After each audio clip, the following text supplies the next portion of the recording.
बहुत खुशी की बात है कि आज हमारे विद्वान भागवत कथा का प्रचार प्रसार करते हैं और आज यहाँ पधारे। मैं उनका पूजा के योग मेरी माता बहनों, पूजा के योग बुजुर्गों, नौजवान साथियों, हमारे देश में, हमारी संस्कृति में भागवत का बहुत बड़ा महत्व है। और भागवत में जो सबसे बड़ी बात है, जो निचोड़ है भागवत का, ये है कि सत्य की जीत होती है और असत्य हमेशा हारता है। परेशानियां जरूर आती हैं सत्य बोलने से, क्योंकि कलयुग है। और कोई युग होता तो कोई परेशानियां की बजाय वाहवाही मिलती है, लेकिन ये कलयुग है तो सत्य बोलने वाले को परेशानियों का सामना करना पड़ता है, पर अंत में सत्य की ही जीत होती है।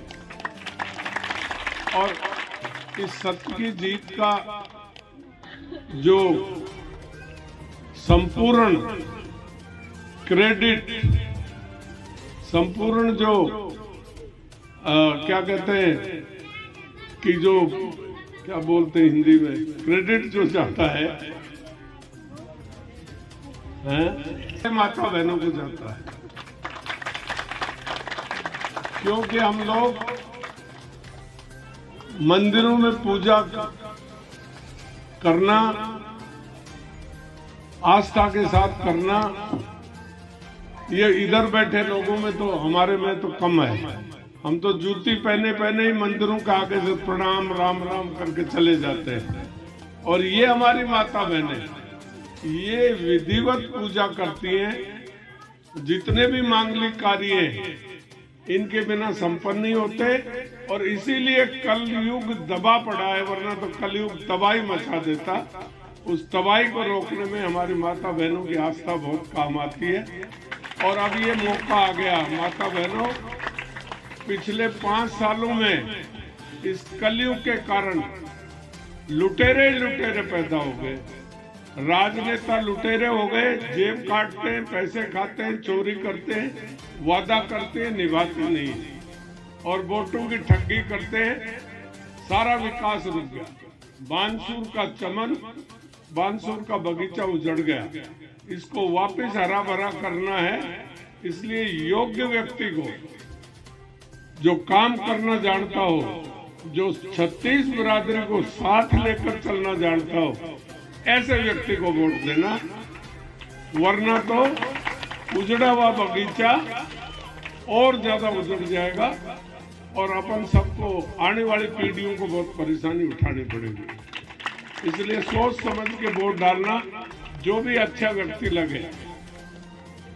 भागवत कथा है, इसलिए मैं राजनीति की बात नहीं कर रहा हूं। योग्य उम्मीदवार को वोट देना, केवल यही कह रहा हूं, तो अपना बगीचा फिर से हरा भरा होगा। अपने ये सारे रास्ते मेरे आने से पहले कीच के भरे रहते थे, कीच गारा था सारे रास्तों में।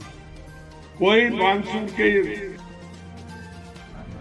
पर इस राज में, चोरों के राज में एसडीओ महाचोर खा गया नारायण गुरु की समाज को। किसी मिठाई मैंने खाई, मैंने कहा तेरी 7 पीढ़ी नरक में जाएगी। इतना पैसा ये खाए इन लोगों ने यहाँ पे। तो ऐसे दुष्टों को मारना है और अच्छा व्यक्ति को आगे बढ़ाना है, तब जाके देश चलेगा। अब तो जात बिरादरी या कोई ना कोई हमें 100 ऐप है, उनको सोच के हमसे ठग लेते हैं। हम ही तो दुख पावा और फिर हमारा वोट नहीं ठग ले जाएगा। अरे यार, जात बिरादरी के नाम पे देते।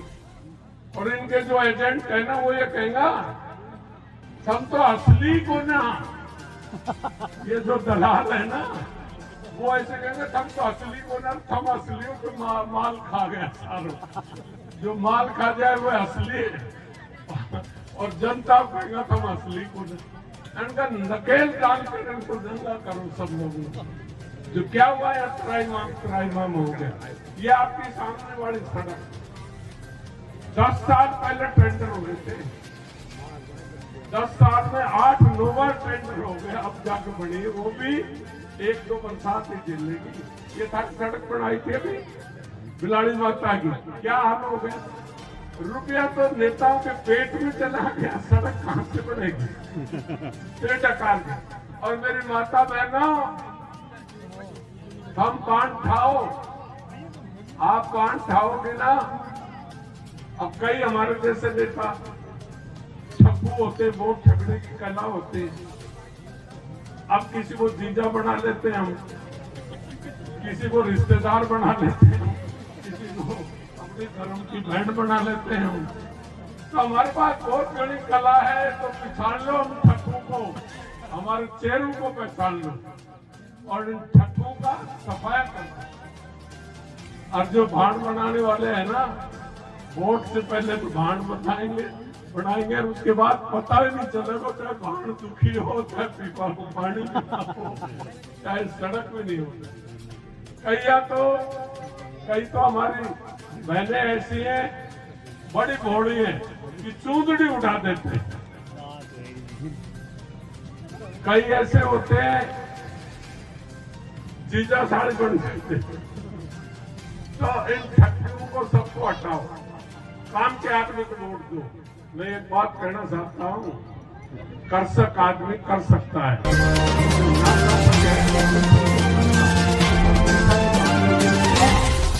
कल को आपको काम पड़ जाए हरियाणा में, कल को काम पड़ जाए भरतपुर में, दिल्ली में, भोपाल में, 18 एमएलए जाने ना उनको भी पूरे वहां से काम कर रहे हैं। ऐसे एमएलए बनाओ जो आपके समझ कश्मीर की हो, पंजाब की हो, साउथ की हो, बिलाड़ी ऐसे आदमी। तो ये तो नोट सीख के आए, अंडर तो पास आने होता है काम करने को चाहिए। ये तो एमएलए बुला के पूछ लो कि बिलाड़ी के आसपास कहानियों का क्या नाम है, तो बता दो, बता दो। इसलिए नए नौते में पुराने सोते ये जो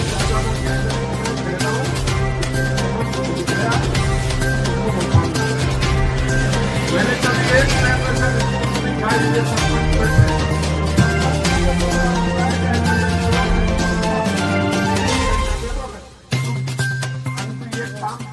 नाम तो इनको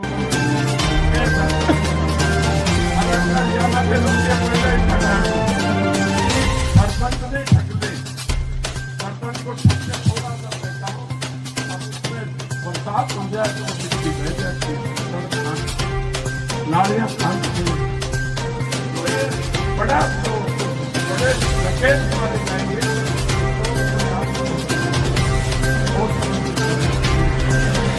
बहुत बहुत धन्यवाद, बहुत बहुत आभार।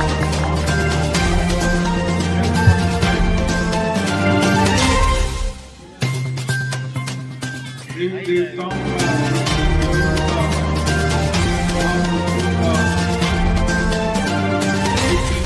का, साधु महात्माओं का, संतों का बहुत बड़ा महत्व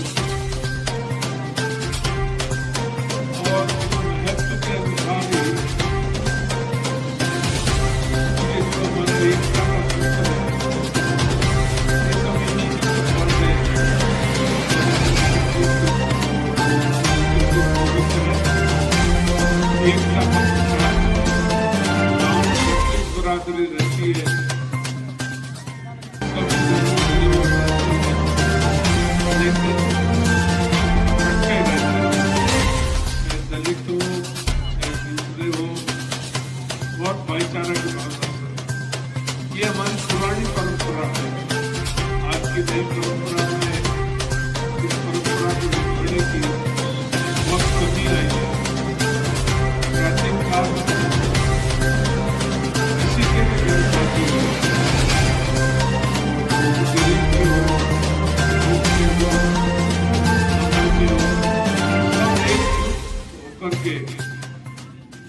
राजपूत के हो और सब जातियों के हो, सब पूरा गांव एकजुट होकर के और मदद करते थे और वो रिश्ते भी निभाते थे आपस में।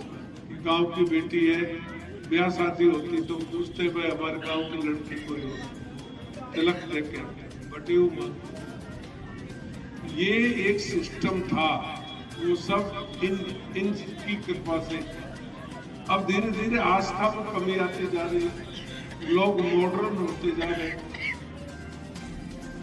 मेरे को याद है जब हम पढ़ते थे, गांव में रहते थे, तो रोज दिया धरने मंदिर में जाते थे। 36 बरादरी के लोग जाते, सब मिलकर त्योहार मनाते थे। आज वो परंपरा समाप्त हो गई। आज दिवाली नाम मात्र की रह गई। घर में चूरमू खीर बना ली तो दिवाली। पहले दिवाली के पशु तक किसी के सींग रंग रहे हैं, कोई मोर पंख चुप चुप करके और सजा धजा के, गांव को सजा धजा करके और त्योहार मनाए जाते हैं। आज त्योहारों की कोई रौनक ही उड़ गई। भारतीय त्योहार करीब करीब प्राय नाम मात्र के हो गए। जो बाहर गांव के लोग बाहर कमाने जाते थे, उनसे पूछते कब आने के, सबको पता है दिवाली वाले दिन आएंगे, दिवाली से 2 दिन पहले आएंगे या होली पर 2 दिन पहले आएंगे।